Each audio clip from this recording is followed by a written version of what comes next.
During endurance exercise, your body mainly uses sugars and fats to fuel your performance. And if you can train your body to use more fats and less sugars, your performance will improve. But how does your body utilize more fats and less sugars during exercise? What adaptations drive this substrate shift? And does oxidizing more fats as fuel actually help you burn more body fat? The answer to this last question might surprise you. Welcome to Upside Strength. My name is Sean, and in this presentation, we're going to try to better understand fat oxidation, how your body chooses which fuel to use, and how you can improve your fat burning capacity and your endurance performance. Let's jump in. Let's talk about fat burning and endurance performance. First, let's draw the roadmap of what we're going to talk about today. We'll start with a few definitions so we know what we're talking about and speak the same language. Then we'll talk about fat oxidation and performance and how these two are linked. We'll talk about fats and sugars as fuel and how the body decides which substrate to use. We'll talk about mitochondrial capacity, what it is, why it's important, and how you can build it. And finally, we'll touch on the topic of burning body fat.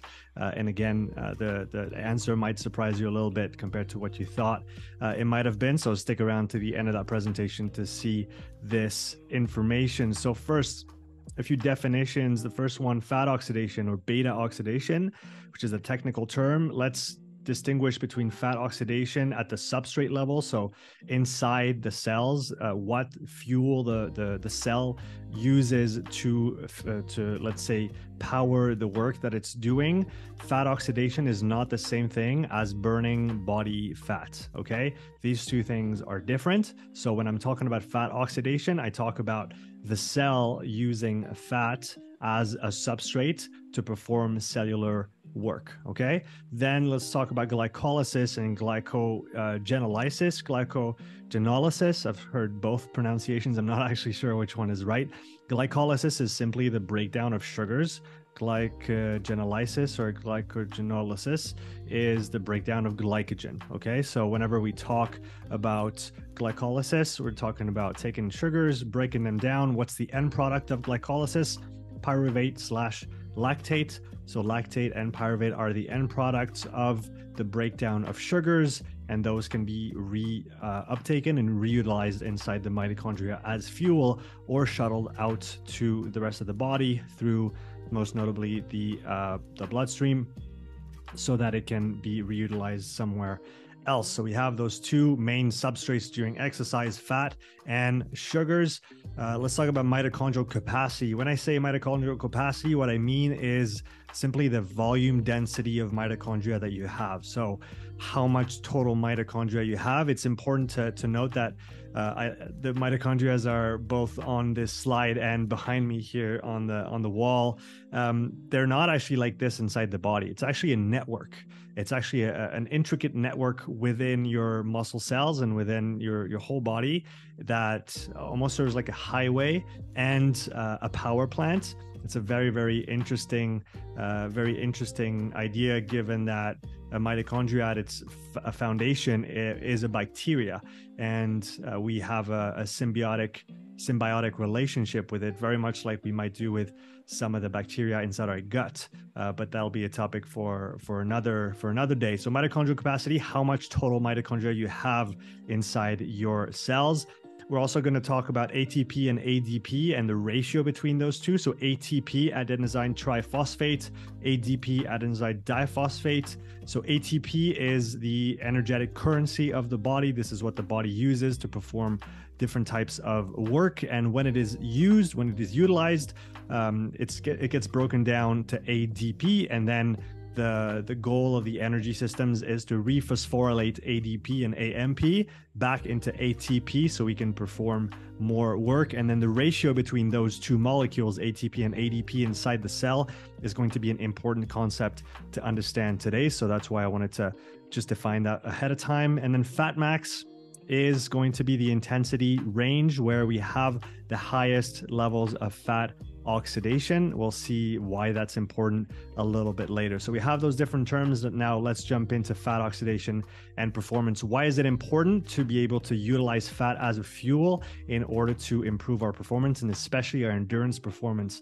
It's very important to realize that the size of the tank, essentially, of glucose/glycogen, so sugars, is much smaller than our tank, our gas tank for fats.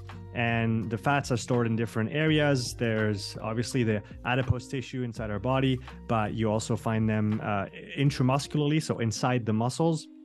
You have little deposits and little stores of triglycerides. And actually, as you get better, as you get fitter, you're more and more able to utilize those intramuscular triglyceride reserves. But either way, we have a lot more fat reserve, even for somebody who's lean. Okay, that doesn't mean that you have to be overweight or carry a lot of body fat to have those reserves. It's just intrinsically inside the body. Even for a lean, say 70 kilo male runner, you have a lot more fat reserves than you do glucose and glycogen. So it's always a good idea to preferentially use fats, because once you run out of glycogen or glucose, once you don't have any more sugars, you bonk. This is what happens when most people don't train properly and then under fuel during a marathon, for example. They blow up around the 25 to 30K mark because they just run out of sugars essentially, and then the body just downregulates your speed and you can't go at the same speed you were going before. So given that glucose, glycogen, just sugars in general are used for high intensity activities, you want to keep that for as long as you can until you need it towards the end of whatever race you're doing or whenever it matters. And so in general, it's a good idea to preferentially use fats rather than sugars. Now, if we look at this graph from adapted from a paper by Inigo San Milan, I'll reference that at the end of the presentation so you can go and check it out and read it. It's a great paper. And you see the fat oxidation capacity of different demographics. Here we have pro cyclists. So you can see they have a nice big bump in fat oxidation ability. And you can see that FatMax, so to speak, area between 200 and 250 watts. So that's, let's say, the most efficient place to work, and I'll talk about this a little bit later and say why that is. And if we look at different demographics, we have a moderately active person, a lot less fat oxidation abilities, and finally we have somebody with suffering from metabolic syndrome. And we can see that those different populations have significantly different fat oxidation capabilities. But why is that? Why is that? We'll look at that in just a second. Let's figure out now why the body uses either fats or sugars. Is going to be the next part of this presentation. So I want you to hang in there. Okay. There's going to be a few concepts that are going to all kind of come together. So the terms that I defined before, they're all going to be on that next slide, on those next slides, actually. So just hang in there, stay with me. If it's not clear, please ask me questions in the comments. I'll try to explain it better. I'll try to make it as clear and as concise as possible, but it's important to understand the interconnection between those different parts. So let's get started. First, let's start with ATP and ADP. As you can see here, we're at rest in, let's say, a subject with low mitochondrial capacity. Okay, so we have few mitochondria. I just illustrated that by a small mitochondria on here. So we have that ATP to ADP ratio at rest, which is pretty high, okay, in favor of ATP, because there's not much cellular work going on. So most of the ATP just stays in its original state. And for the ADP that is being generated by the breakdown of ATP, what happens is that we have the mitochondria that is able to recycle that ADP, turn it back into ATP, and as such, just bring back up that ratio of ATP to ADP. Another important thing to understand is that ADP is one of the things that is going to activate glycolysis. Okay, so that's why I put the little radio antenna there next to glycolytic activity. It's because ATP is going to signal to the cell to increase breakdown of sugars. So the more ATP you have, essentially, the more glycolytic activity you're going to see. Now, let's look at what happens when we go from rest to easy activity. All of a sudden, a lot of ATP gets broken down because we have to fuel those muscular contractions and all that cellular work going on. And that ADP, in that case, for that subject that has low mitochondrial capacity, that extra ADP has nowhere to go. It can't be recycled. You can see those little portals, those little doors, let's say, on the mitochondria that allow ATP to go in and get recycled, and ADP to go in and ATP to come back out. There's no more doors. There's no more availability. So what's going to happen? That ADP is just going to uptick, signal the glycolytic activity, and we're going to have an increase breakdown of sugars, and as such, increased reliance on sugars as a fuel, even at a low intensity activity. Now let's switch the script a little bit and let's take someone with a high mitochondrial capacity. We're at rest again. So you can see a high ATP to ADP ratio.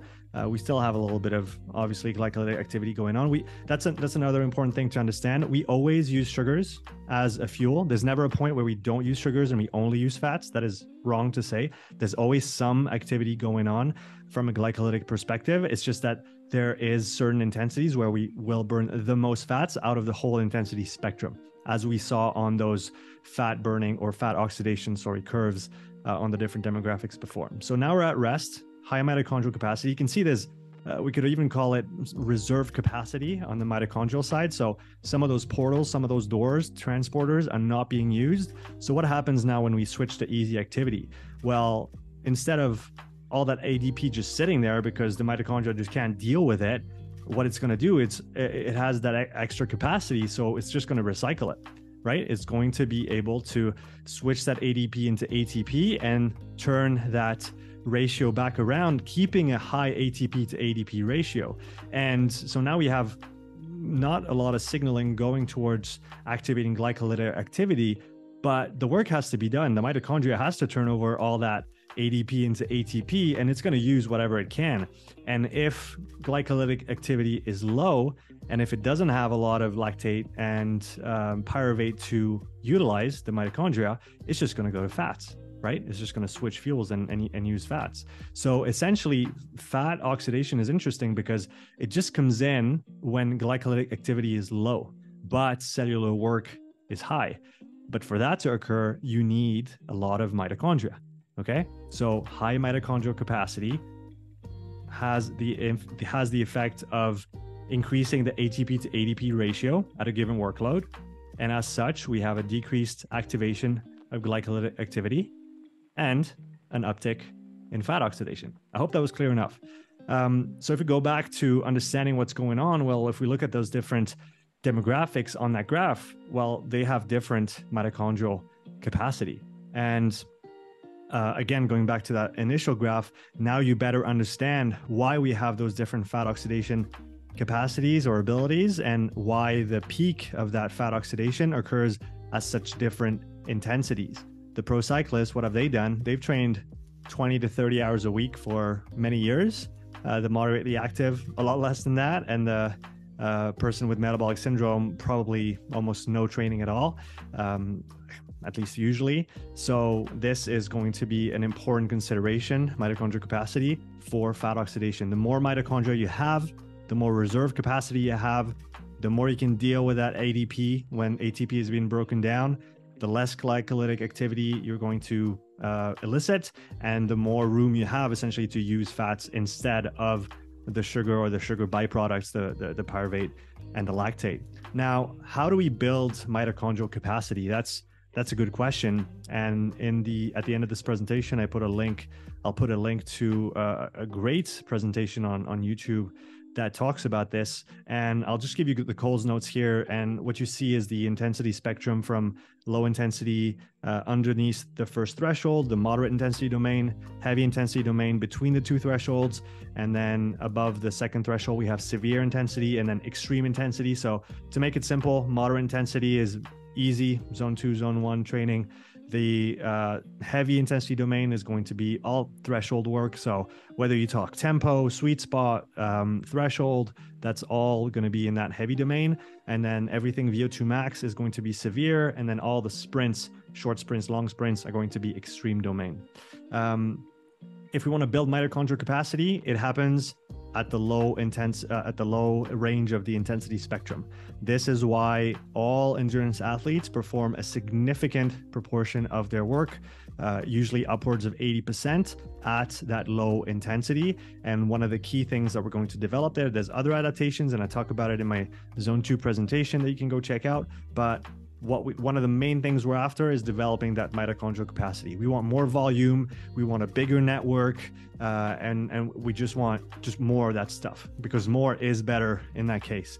Now, if we go to the other extreme of the spectrum, in the extreme intensity domain, so if we talk in sprints, we're going to be looking at increasing mitochondrial function. And as I understand it, this is mainly through mitophagy. So essentially killing old mitochondria or self-destructing old mitochondria and then creating new ones, and the new ones work better.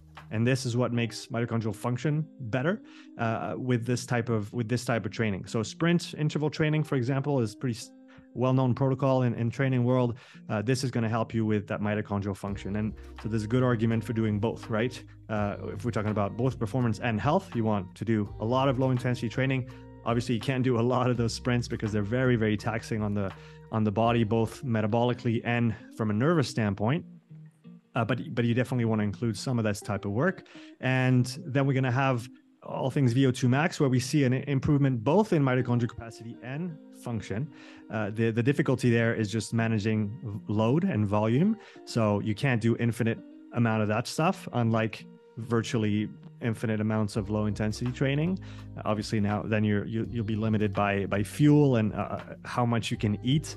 This is where the Norwegians are at right now in triathlon, where their main problematic is not how much can they train, is how much do they need to eat and how can they absorb more food to train more, because they need to put in 30 to 40 hour weeks in order to, be the best at what they do. Back to the plot here, mitochondrial capacity and function being built at high intensity, but you can only do so much of that stuff before you burn yourself out. So that's why you want to sprinkle that in, obviously, in a sensible manner. And then finally, if we want to talk about that heavy domain, at least the way I understand it is that this is where you're going to build, amongst other things, you're going to build your mitochondria's ability to utilize lactate. So there's going to be a lot of transporters that are going to be developed there, things that allow lactate to move from one muscle cell to another, where it's produced to where it's oxidized, and essentially in that in that middle part there, in the heavy domain between the thresholds, this is where mitochondria gets essentially trained to use lactate better and use more lactate, to make it simple. Now, if we talk about burning body fat, and it's very important to distinguish between what we talked about up until now, fat oxidation and body fat. They're linked in some ways, but they're also very different things. And just because you're burning fat as a fuel, a substrate, does not necessarily mean that you're using body fat or adipose tissue stores in order to burn that or oxidize those free fatty acids. And again, I'll link the paper at the end here, but it seems counterintuitive, but what it seems like, at least according to the research so far, is that as your mitochondrial capacity gets better and better, and so your fat oxidation gets higher and higher, what happens is that you start using more of those intramuscular triglyceride stores rather than going to get free fatty acids from your adipose tissue. So contrary to popular belief, increasing your fat burning ability, so fat oxidation ability through development of mitochondrial capacity, does not necessarily mean you're going to lose more body fat. Quite to the contrary, it seems like that's going to be downregulated in favor of those intramuscular triglycerides, maybe because they're just closer. And again, in one of the papers I reference, there's the whole hormonal panel that they talk about, which is pretty complicated. So I left that aside here, but go check it out if you want. It's a thesis, actually, a very interesting one. But back to the point, burning body fat, the best way you're going to burn body fat is to improve your sleep, both quantitatively and qualitatively. So better sleep and more sleep, reduce stress and reduce calories. Obviously, increasing activity is a good idea as well, but you can only do so many hours of training in a week. Whereas if you just eat a little bit less, that usually helps. So my one-liner for improving burning body fat would be sleep like a baby and eat like an adult. I think that's the best way to put it. A few takeaways before we finish here. The first one is that for performance, and I would argue for health as well, you want to spare your glycogen by increasing your mitochondrial capacity. And that is done through endurance training, whether it's low intensity, mostly this is where you're going to build the most mitochondria, but we can also improve mitochondrial function with some sprint interval training, some high intensity interval training, so some HIIT protocols, some VO2 max type training. This is where most of the work is going to be beneficial, but remember, most of your work is being done at the low end of the intensity spectrum, because this is where you can accumulate the most volume with the least amount of negative impact, let's say, and fatigue generated on the body. Then if we talk of FatMax, we talked about at the beginning, let's get back to it.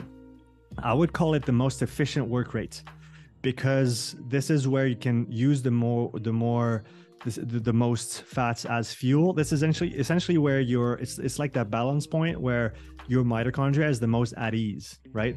If we want to personify the mitochondria, so to speak, it's the easiest work that you can do. It's the highest and the easiest work that you can do, and so this is probably where you're going to build most of your volume in training, because it is the easiest place. And the fact that you're burning fats in that FatMax area is just a byproduct of your mitochondrial capacity. More mitochondrial capacity equals higher and better FatMax. And then finally, for losing body fat, like I just said, improve your sleep, reduce your stress, and reduce your calories, sleep like a baby, and eat like an adult. And for those who want to go a little bit farther, I recommend those 3 resources. Number 1 is a paper by Inigo San Milan, fantastic paper looking at those 3 different demographics, looking at fat oxidation, lactate, and other metrics. Super interesting. Some great graphs, very well illustrated. Then the thesis I talked about from A. Shore's metabolic adaptations to endurance training, increased fat oxidation. A very interesting paper. And again, for anybody interested in the whole hormonal side of things, that's talked about as well. And finally, we have David Bishop with a great presentation on YouTube that I'll link here, talking about exercise training prescription to maximize improvement in mitochondrial function and content. That is all for today. Thanks for checking in. Thanks for watching, and I will see you in the next video.